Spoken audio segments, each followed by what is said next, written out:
Nature lovers, Dehradun से उस जगह के लिए यात्रा शुरू हो रही है जिसे टूरिस्ट के लिहाज से हम कहें वो हाई एल्टीट्यूड वर्जिन लैंड होगी। और हम जैसे एक आम शहरी सुविधाभोगी की नज़र से अगर देखेंगे तो वो उत्तराखंड का इंटीरियर कहा जाएगा। चलो, जिस नाम से भी पुकारें, नेचर लवर्स के लिए यह एक परफेक्ट डेस्टिनेशन है। वहाँ पहुँचने के लिए मन खूब खुश हो रहा है, यानी कि चित्त आनंदित है। तो इसीलिए आज इस वीडियो की ओपनिंग खिलखिलाकर हंस रहे फूलों के साथ कर रहे हैं। वासंतिक नवरात्र का समापन होने को है। कुंवारी पूजन का पुण्य प्रसाद ग्रहण कर लेते हैं।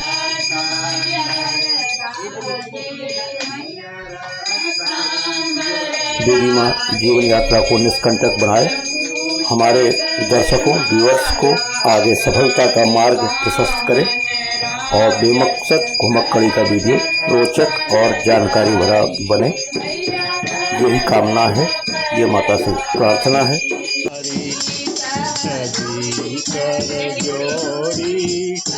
एक शेर है, सैर कर दुनिया की गाफिल जिंदगानी फिर कहाँ, जिंदगानी है अगर तो नौजवानी फिर कहाँ। इसका मकसद ये है कि जब आपके हाथ पांव में दम हो तो आप घूम लीजिए। नेचर लवर्स, उत्तराखंड पहुंचने के क्रम में 4 वीडियो अब तक आ चुके हैं। शुरू के 3 वीडियो तो देहरादून या उत्तराखंड की भौगोलिक स्थितियों पर हमने वीडियो बनाए थे। दून क्यों प्रसिद्ध हैं, दून घाटी कैसे बनती है, शिवालिक पर्वत श्रृंखला क्या है, वायु हिमालय क्या है और लघु हिमालय, दीर्घ हिमालय या जिसको हम कहते हैं ग्रेटर हिमालय, और उसके बाद जो आखिरी में ट्रांस हिमालय आता है वो क्या है, हमने पिछले 4 वीडियो में आपको बता दिया है। और इसके तुरंत पहले वाले वीडियो में मैंने आगे आने वाले 3-4 और वीडियो के बारे में थोड़ा सा इंट्रोडक्शन दिया था। ये हम उत्तराखंड की भौगोलिक स्थितियों के साथ साथ में कहेंगे कि ये बेमकसद घुमक्कड़ी का एक प्रयास है। और बेमकसद का मतलब ये नहीं है कि आप सब कुछ छोड़ छाड़ करके भाग जाएं, चले जाएं। बेमकसद हमारा कहना है कि आप अगर घूमने जा रहे हैं तो कोई टाइम बाउंड या कोई शेड्यूल ऐसा न बनाएं कि मैं 2 घंटे के लिए फला जगह जाऊंगा तो 3 घंटे के लिए फला जाऊंगा, आधे घंटे में मैं उधर दर्शन कर लूंगा और उसके बाद फिर हम शाम को लौट के उधर पहुंच जाएंगे। ये नहीं। हाँ, ये है कि शाम को 4-5 बजे से आप अपने रहने का पड़ाव या अपना ठिकाना जरूर देख लें। तो आज हम शुरू कर रहे हैं बेमकसद घुमक्कड़ी का पहला वीडियो। और जो यहाँ से चल के यानी कि जो देहरादून से चलकर नैनीताल तक पहुँचेगा, कि हम नजीबाबाद होते हुए और बीच में कुछ नहर के किनारे शॉर्टकट मारेंगे। नहर के किनारे होते होते हम धामपुर नगीना की तरफ बढ़ कर के उधर जसपुर, और जसपुर से हम आगे काशीपुर पहुँचेंगे। जो जो हमारा सफ़र आगे बढ़ता जाएगा हम आपको बताते जाएंगे हम कहाँ पहुँच रहे हैं। और फिलहाल हम देहरादून को बाय बाय करने की परिस्थिति में आ चुके हैं और ये हम लगभग नया गांव, हर्रा वाला, मियाँ वाला, इनको पीछे छोड़ते हुए आगे बढ़ रहे हैं। बीच में हरिद्वार भी आएगा जो हम लोगों का पवित्र स्थल है। हरि का द्वार यानी कि भगवान विष्णु का द्वार। कुछ लोगों का कहना है कि हरिद्वार है यानी कि भगवान शंकर का द्वार है। विवाद में नहीं पड़ना चाहिए। हरिद्वार या हरिद्वार दोनों ही मंजूर है। देहरादून से अगर हम कुमाऊं की तरफ बढ़ें यानी कि हल्द्वानी, काठगोदाम, नैनीताल, पिथौरागढ़, बागेश्वर अगर हमें जाना हो और हम चाहते हैं कि जल्दी पहुंचे तो हमें हरिद्वार होते हुए मार्ग पकड़ना पड़ेगा। यह हाईवे उत्तर प्रदेश से होकर गुजरता है। अभी हम उत्तर प्रदेश के बिजनौर जिले के क्षेत्र से गुजर रहे हैं।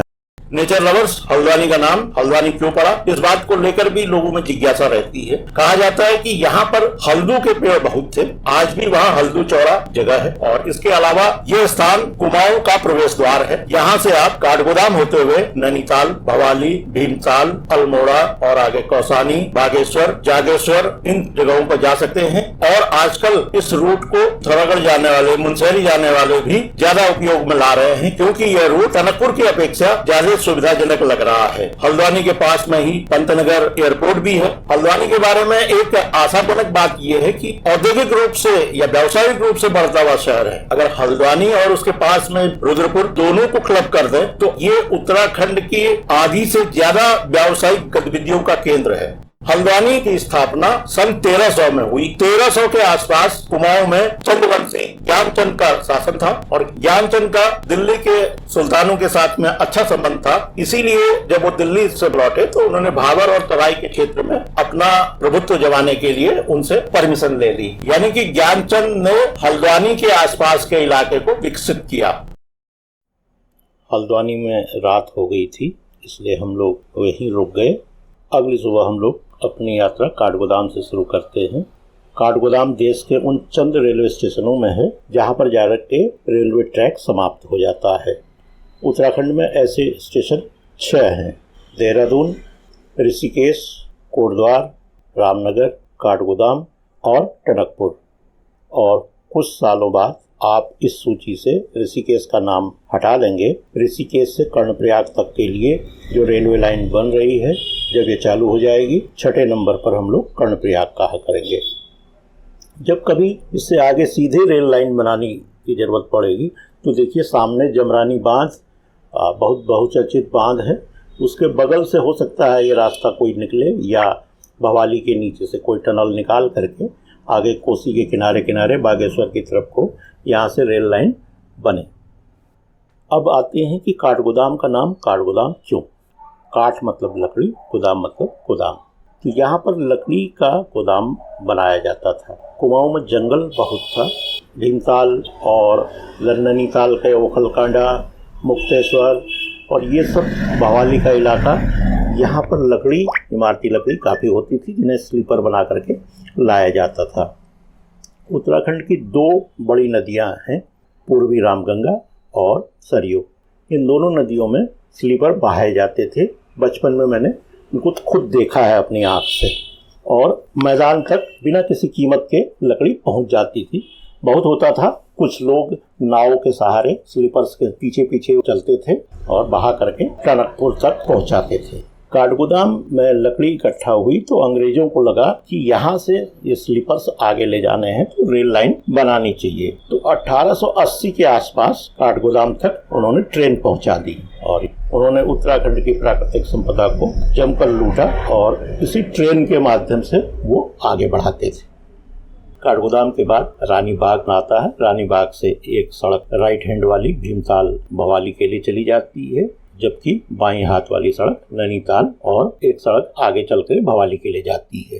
रानी बाग इसलिए प्रसिद्ध है, कहा जाता है कत्यूरी शासन में यहाँ पर जिया रानी रहा करती थी। कत्यूरी राजवंश की महारानी थी और जब आक्रमण हुआ तो नदी के किनारे वो नहा रही थी, वहीं पर वो विलुप्त हो गई और वो एक चट्टान के रूप में हो गई। तो रानी बाग में आज भी एक बड़ी सी चट्टान है जिसमें पत्थर अलग अलग रंग के हैं, छींट की तरह से। जो कुमाऊं में घाघरा पहना जाता था छींट का, लगभग उस रंग में या उस बनावट का वो चट्टान दिखता है, इसलिए उसे जिया रानी का घाघरा भी कहा जाता है। रानी बाग एक प्रसिद्ध जगह रही है। यहाँ पर चित्रेश्वर महादेव का मंदिर है। अब हम लोग पहाड़ की यात्रा शुरू कर चुके हैं। हाँ, ये जो बाईं तरफ सड़क जा रही थी, तो देखिए ये पडवा डागर की तरफ जा रही है। एक जैव प्रयोगशाला यहाँ पर बहुत पहले से है जो पेंसिलिन बनाया करती थी। वो आज किस हालत में है अभी इतना तो नहीं बता पाएंगे, लेकिन आज भी बोर्ड लगा हुआ है।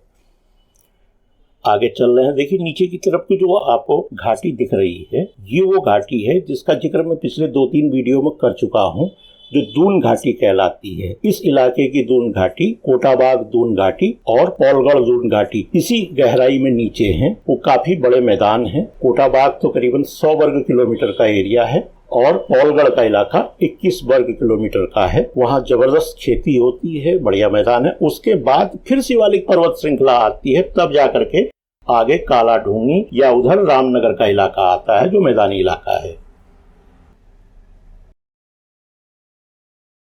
एक ताकुला जगह है आगे चल करके, वो अल्मोड़ा वाला ताकुला नहीं, ये नैनीताल के बगल में एक छोटा सा गांव है ताकुला, जहां पर महात्मा गांधी आए थे और उन्होंने कुछ दिन विश्राम किया। ताकुला में आज भी उनका एक आश्रम चल रहा है। एक सड़क ये देख रहे हैं, ये सड़क सीधे आगे काला ढूंगी वाले रोड में मिलती है, यानी कि नैनीताल को बाईपास किया है। इस पर्वत के उस तरफ नैनीताल पड़ेगा। काला ढूंगी या हल्द्वानी काठगोदाम की साइड का जो ये पहाड़ का ये पहलू है, यानी कि इस तरफ का जो क्षेत्र है, यहाँ से एक बाईपास निकाला गया है सीधे काला ढूंगी रोड के लिए। आपको अगर नैनीताल न जाना हो, जाम लगा हो, तो इस सड़क का भी आप इस्तेमाल कर सकते हैं। देखिए धीरे धीरे वनस्पतियां बदल चुकी हैं। काठगोदाम में हमने शीशम साल के पेड़ देखे थे जो धीरे धीरे आगे चल के चीड़ में कन्वर्ट हुए। यहाँ पर आते आते चीड़ और देवदार मिक्स है, और कुछ और हाई एल्टीट्यूड में बढ़ेंगे तो केवल देवदार रह जाएगा। अब तो नैनीताल की जो झील है उसके चारों तरफ चिनार के पेड़ लगा दिए हैं। चिनार आप जानते ही हैं, श्रीनगर घाटी यानी कि डल झील के किनारे चिनार के पेड़ हैं, 4 चिनारी है वहाँ पर। ये इम्पोर्टेड एक तरीके से कहें, वो वनस्पति उत्तराखंड में नहीं थी लेकिन यहाँ लाई गई है। अच्छा खूबसूरत लगता है उससे। देखिए पूरी वैली बहुत जबरदस्त खूबसूरत है। थोड़ा सा आगे बढ़ेंगे, राइट साइड में वेधशाला है। कई वर्षों से वेधशाला यहाँ पर कार्यरत है।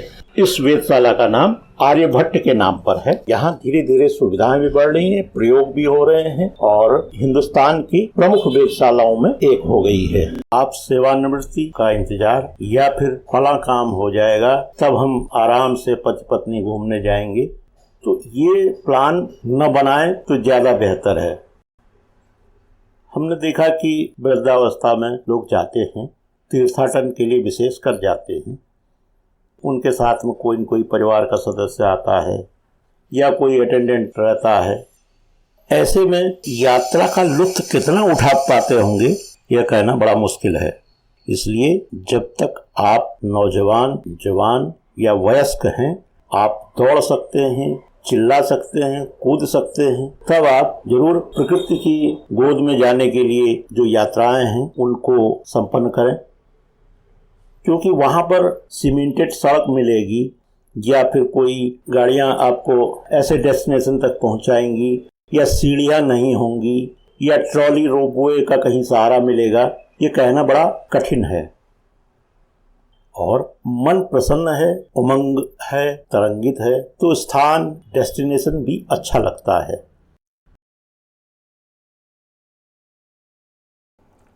अब हम लोग नैनीताल शहर में पहुंच चुके हैं। हमने अपने होटल को चेक इन कर लिया है। मैं होटल के ही बालकनी से आपको दिखा रहा हूं कि नीचे नैनीताल की जो झील है उसमें किस तरह से लहरें आ रही। पेड़ों के झुरमुटों के बीच से अगर आप देख पा रहे हैं स्क्रीन में, देखिए अब ये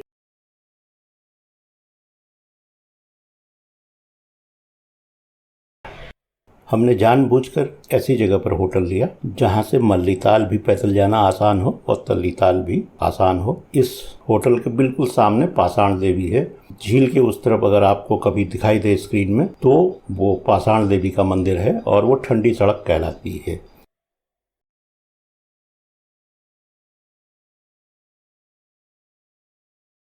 मैं माल रोड में आ चुका हूँ।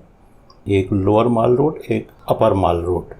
लोअर माल रोड से मल्लीताल के लिए ट्रैफिक चलता है और अपर माल रोड से मल्लीताल से तल्लीताल के लिए ट्रैफिक जाता है।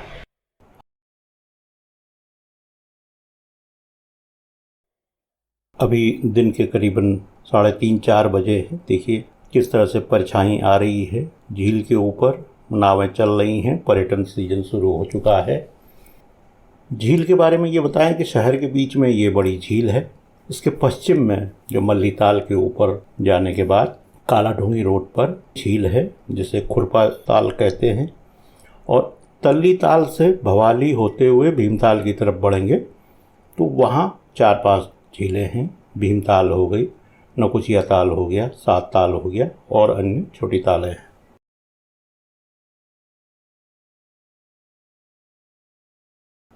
ये मल्लिकाल के फ्लैट्स में माँ नैना देवी का मंदिर है। नंदा सुनंदा 2 देवियाँ हैं और एक पर्वतीय क्षेत्र में, विशेषकर उत्तराखंड में इनकी बहुत मान्यता है। नैना देवी के दर्शन के लिए स्थानीय लोग तो आते ही हैं, पर्यटक भी यहाँ आना नहीं भूलते। बड़ी संख्या में पर्यटक यहाँ भी देखे जाते हैं।